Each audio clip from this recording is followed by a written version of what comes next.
Hey guys, welcome back to My Table of 3. Thanks for coming by for my second video in Canuary 2026. I hope you enjoy my first recipe where we canned chili back on January the 7th. If you have not seen that video, I'll try and link below in the description.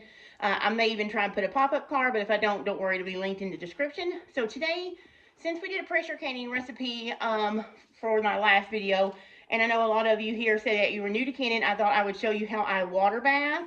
Again, I do not water bath on my glass top stove because of the heaviness of the water and the food in the jars and stuff like that. So I'll show you how I use a separate burner for my water bath canner. And since we're talking about water bath canning, let me go ahead and tell you what we're going to be making. We are going to be using this book again here that we used before. Again, it's linked below on Amazon if you want to look at it. This recipe is on page 53. I will try and see if I can find it online somewhere. If I can, I'll make a note on the screen here to tell you it's below, but if not, it's in this book. It's called Sweet Apple Cider Butter, which my mom loves apple butter, so I try and make her some from time to time when I get a chance. So I thought this would be a great recipe to make for her to try. It says it makes 4 pint or 8-ounce jars. We'll check my canning supplies and see what if I have any 8-ounce jars or if I'm going to do pints, and then we'll decide that later on in the video which one I'm going to use. So what I'm going to do is tell you a little bit different. So in this recipe, it actually starts off with you peeling and coring 6 pounds of apples, which I've already done that. I'm going to show you. I already did that to save a lot of time, but it also calls you to put it on the stove in a pot. Well, I don't have time to do that. I'm not going to be canning the whole recipe today. I actually have to work, and I have a meeting later tonight that I have to be at. So I'm trying to save future self, aka myself tomorrow, time. So I'm actually going to put my apples and the apple cider in my crock pot and let it do the work for me while I work at my desk over there. So I'm just going to show you that really quick because, like I said, we're just going to do a small portion today. Then tomorrow I'll come back, which will just be a few seconds for you guys, and I'll show you how I go from the point. Today we're just going to cook our apples down and do that while I work. So let's go ahead and look down, and we will show you that. And don't forget to stay tuned because later in this video I'll tell you more about the collaboration hosted by Lisa over at Sutton's Daze. You don't want to miss that in the announcement when I tell you about the date of the giveaway. So I hope you stay tuned. I hope you enjoy the recipe. And let's get these apples cooking because this girl's got to go to work. Okay guys, so here are my apples, 6 pounds that I peeled and cored. I use this little handy dandy thing here after I peel them to make sure I core them. And I peeled these now. They're turned a little bit brown, but that's okay. We're going to do this. Normally, the recipe calls again for you to do this on the stove top, but I have to work today. So I'm going to let my crock pot work for me while I'm working. So the first step that I'm going to do in the crock pot today is cook my apples down. So there's my 6 pounds of apples. You need 2 cups of apple cider. I just have this that I got from Walmart. And what I did to this is I actually got it back early fall when it starts coming out, and I froze it. We tried a little bit of it and then we froze it. So, because I knew I'd be doing this recipe here for Canuary. So we're going to measure out 2 cups. Now, if you're wanting to do this and you don't have apple cider, I'm pretty sure it would work fine for you to use apple juice. You just may need a little bit more seasoning to it later. At the next part where we, after this cooks down, then you'll add your sugar and your spices. So you may want to taste it then and add more spices, but we're going to use this apple cider here. It's a nice one. It tastes really good. So I'm just going to put the lid on this and let it cook down. If you're doing it on the stove, it takes probably about 30 minutes, 45 minutes. But because we're doing this in a crock pot, it's going to take several hours. So I'm going to go ahead and put it on high and set it for, oh, I don't know. We're going to do it for 4 hours and see how it goes. All right, guys, so you can see this is boiling. It has been about 4 hours since I put this on. So what I'm going to do is I'm just going to go ahead. You can let it cool off and do it in batches if you want to. You can still do it hot. You can carefully put it in like a high-powered blender or a food processor to puree it. Now you want to leave apple butter, you don't have to liquefy it. So we're just going to use, I'm going to carefully use an immersion blender here and just kind of mash one up a little bit. It took about right at 4 hours to get these soft, and I was able to work and get stuff done without having to stand over. And it doesn't take long on the stove. It only takes about 30 or 45 minutes, but I didn't want to do that. I wanted to work. Okay, so that's that. See how easy that was? That was because your apples were pureed. Okay, now, if you're doing this on the stove, you would now add your sugar, which we're going to. We're going to add 3 cups of white sugar.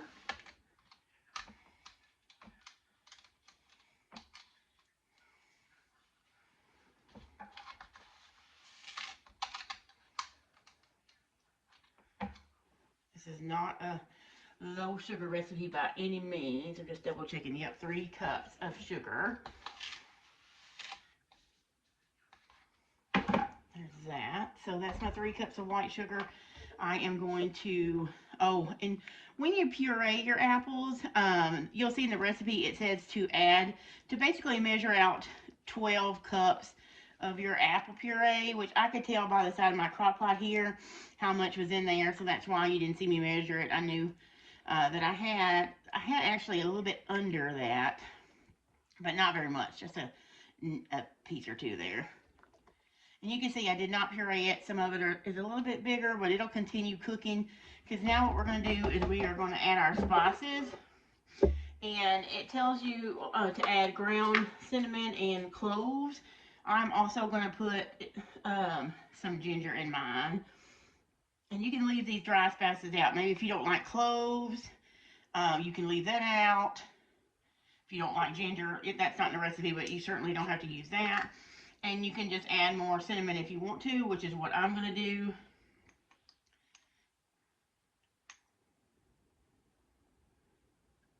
It calls for 1.5 teaspoons. I may just stop there because my apple cider that we used earlier, which I got back out to show you, it has seasonings in it as well. So I think I may stop at the cinnamon, at the 1.5 teaspoons. Then I'm just going to add a 1/2 teaspoon of ginger as well. It's not in the recipe, but I just like it. I think it goes well with all this. And now I'm just going to mix it up. And I'm going to let it cook in my crock pot. If you were doing this on the stove, you would let it cook down further. Let me actually read to you what it says off the book here. So you put your apples, measure out the 12 cups, and you add your apple puree, your cinnamon, your cloves, and your sugar to a large stainless pan. And you're going to stir it in until the sugar dissolves, which I can tell now this is getting there already, because this is boiling too. But then you're going to reduce your heat, boil your apples gently. Let me see, lost my place there, trying to look at what I was stirring. Boil gently, stirring occasionally, frequently. If you're doing it on the stove, you want to do it frequently for sure, because it's going to be a higher direct heat. But so I'm just going to let mine go actually in the crock pot here, because basically what you're wanting it to do is thicken up. You're going to reduce the heat, boil it gently, stir it until it thickens and holds shape on a spoon. Like, see here how it's just like that. So it's not thick really right now, but we're just going to let it thicken. And tomorrow, I'm still not going to can this until tomorrow. So before I can it tomorrow, I will put it back on a pot and cook it some more to heat it up.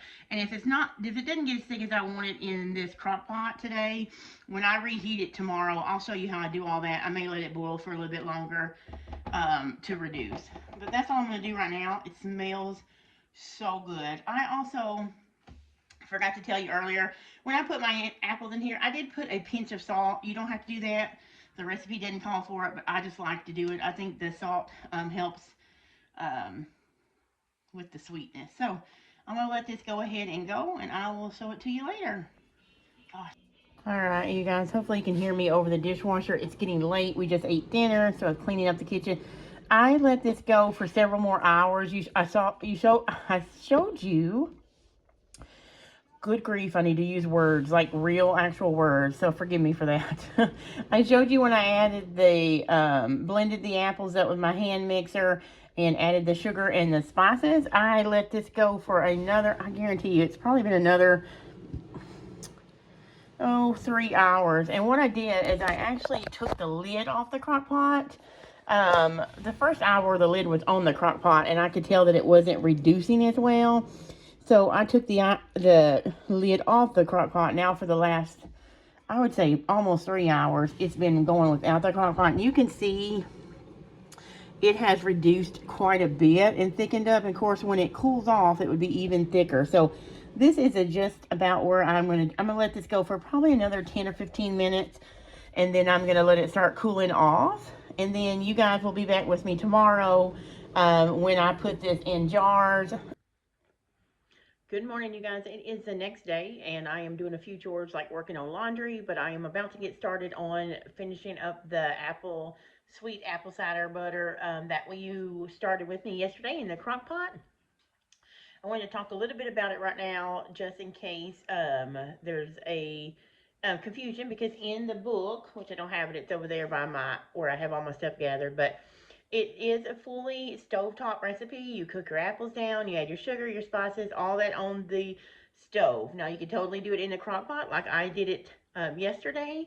It doesn't make a difference. You're still getting to the same steps. And today, you can even do it a day or two before. It will... you can actually make your whole apple puree, add your sugar, cook it down, and it'll stay in your refrigerator for 2 to 3 days. If you need a gap, like if there's something happening, you can't do it all in one.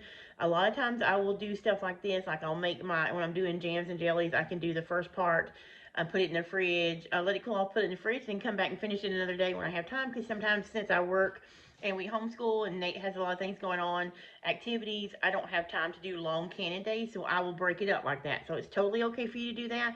You can totally use the stovetop method that the book lines out for you, or you can do it like I'm showing you in the crock pot. Now, today, since we are getting ready to just heat it up and put it in the jars, I'm going to transfer it from my crock pot. I just took it out, cooled off, put that in the fridge. But this morning, I'm going to put it in a heavy body pot that's wide. I'm going to heat it up on the stove.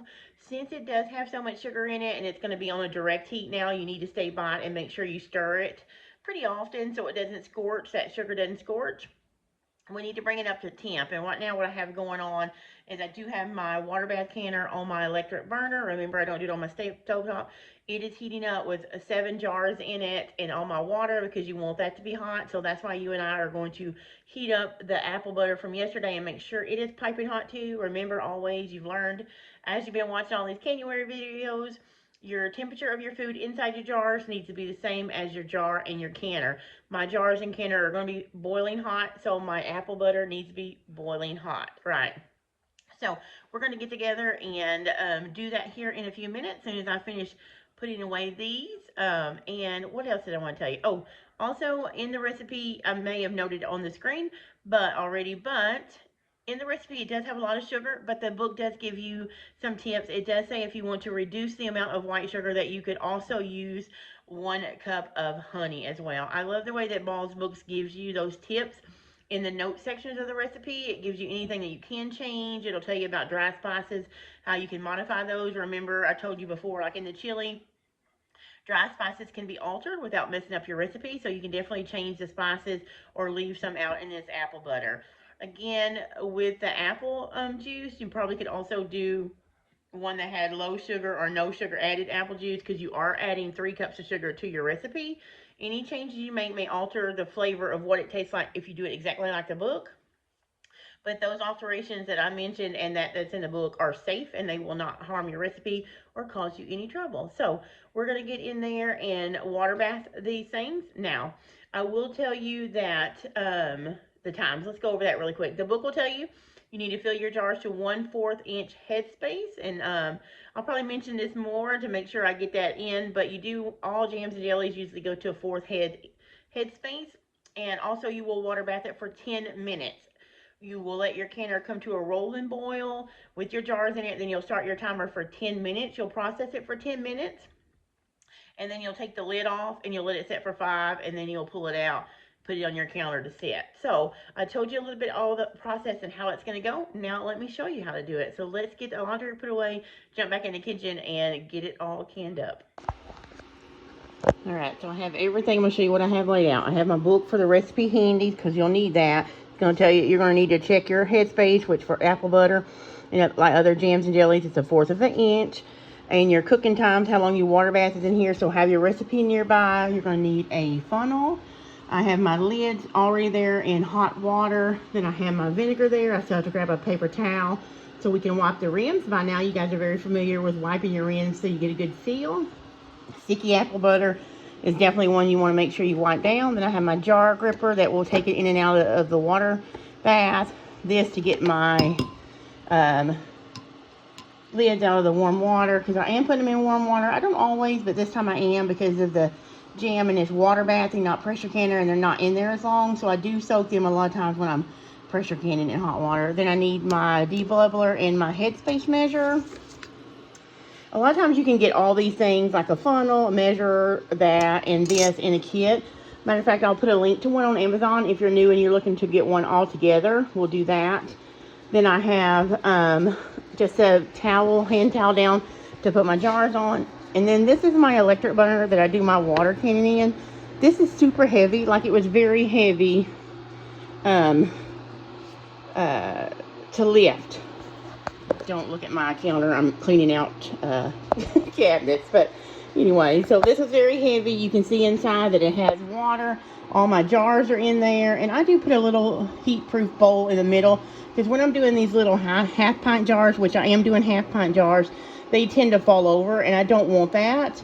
So I just put a glass bowl in the center to kind of space them out and hold them up. So I'm just going to get that and bring that to a boil so it sterilizes my jars and heats them up. And then my apple butter is also heating on the stove. I'll show you that in a minute.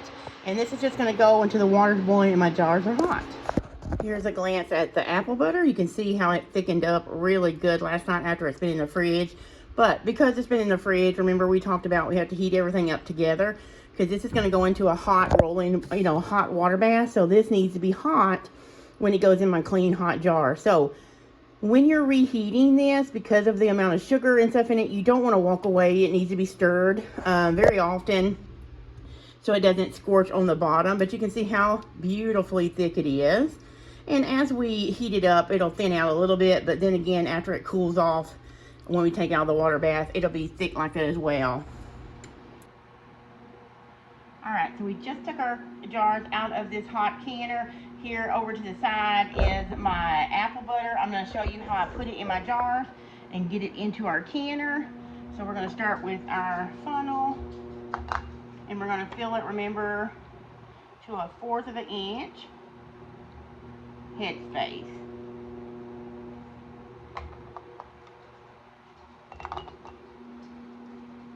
I got out, it says it would make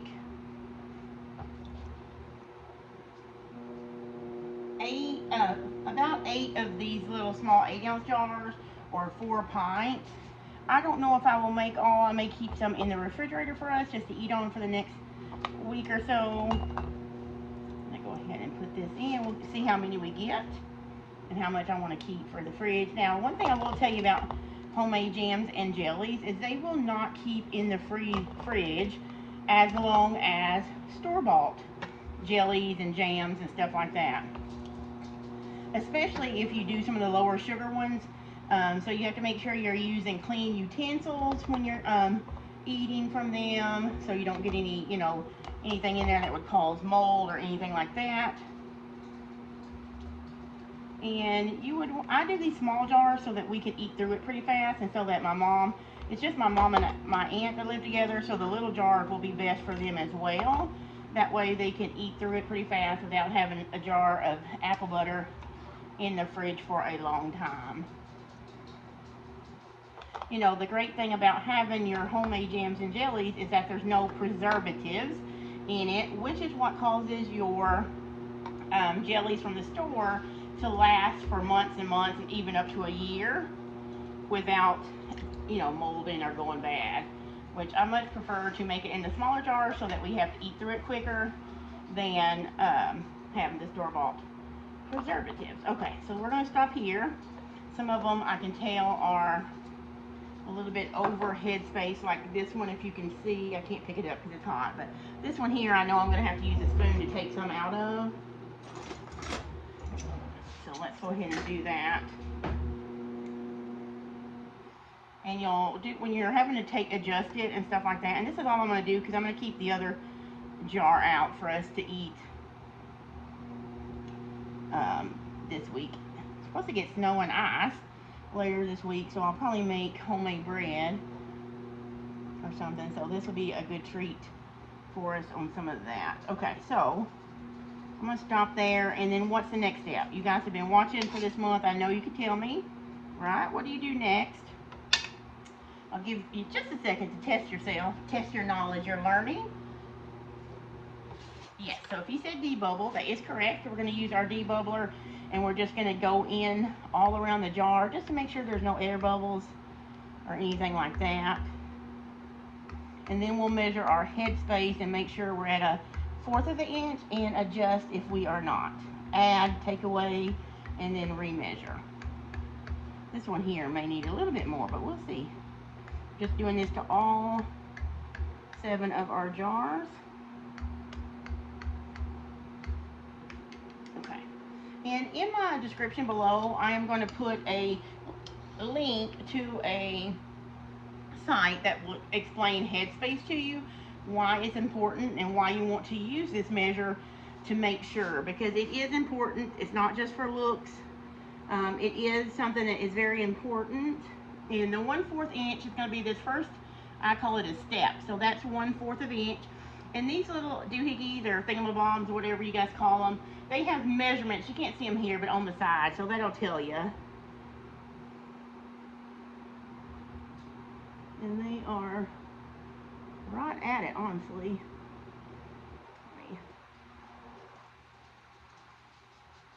I think some of them need just a tiny bit more, and I mean just a tiny bit. You don't want to overfill, because then it'll cause trouble with your seals as well.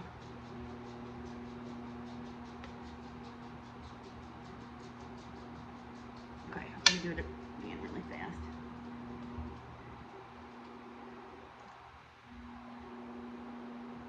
This one still needs just a little bit.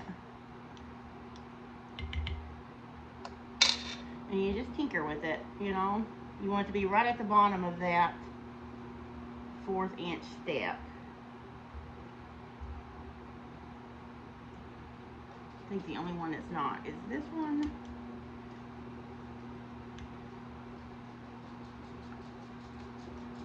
And yes, that's good. Okay, so I'm going to save the rest of this, which looks like it's probably another jar of this. I'm going to save that for our refrigerator. The next thing I'm going to do is going to bring in our vinegar and our little cloth, which we're going to get a new one because I used that one. And you do want to have several paper towels, or a large enough paper towel that you can swap sides. Alright, so we're just going to wipe each side, each jar, turn it around to another part of the paper towel with vinegar. The vinegar is going to actually help cut the sugar or the stickiness of this apple butter, so it doesn't prevent my 4-jar lids from sealing properly like they will or should.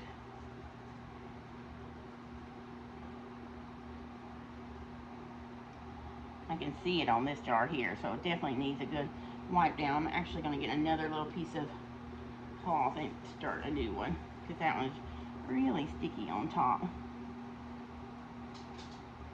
Okay, turn it around and do this last one. Okay, so I'm going to grab my rings, and I got my lids right here. We come back, I'm going to show you how to do that really quick and put them in the canner. Alright, so here we go. Everything's been debubbled, wiped down, and we're just going to put our warm lids on the jars.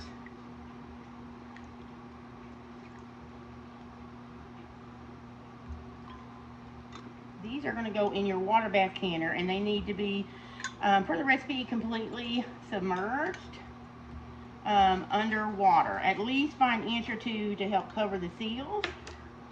And then we're just going to put our rings on that look like this.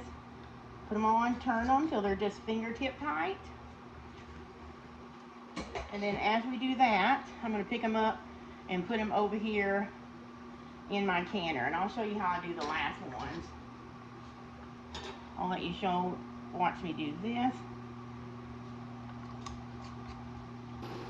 Alright, you guys, I'm so sorry. My storage on my phone was full, so it stopped, but you saw me putting on the bands. I just finished that, made sure the bands were only fingertip tight, and not really, really tight. So I'm put it in there. You can see how they are fully submerged and covered. Here I go with not being able to speak English or words again, but you can see it's already starting to boil. So I'm going to put my lid back on my water canner, let it come to a full boil, and then I will start my timer right here, and it will need to water bath for 20 minutes. After the 20 minutes, we will take this lid off and then let it set for another 5 minutes before we move them out of the canner. So this canner, water bath canner, has processed. It processed for 10 minutes, and if I said 20 minutes earlier, please forgive me. My brain is all over the place today, and that's something that you don't need to be doing when you're canning, so I apologize.